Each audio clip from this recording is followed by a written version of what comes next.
मुंबईतून गेल्या 36 तासात 12 अल्पवयीन मुलं बेपत्ता झाल्याची धक्कादायक माहिती आहे। यामध्ये 8 मुलींचा समावेश आहे। यात 7 वेगवेगळ्या पोलीस ठाण्यांच्या हद्दीत मुलं बेपत्ता झालीत। त्यामुळे मुंबई पोलिसांनी हाय अलर्ट जारी केलाय। एकाच वेळी इतकी मुलं बेपत्ता झाल्यामुळे मानवी तस्करी करणाऱ्या टोळ्या सक्रिय असल्याची भीती व्यक्त होतीये। पोलिसांनी बेपत्ता मुलांचा शोध सुरू केलाय।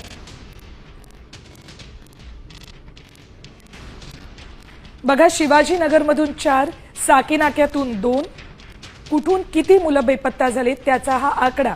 अँटॉप 2, ओशिवरा 1,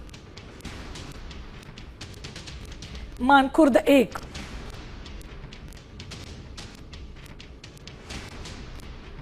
बांगुरनगर 1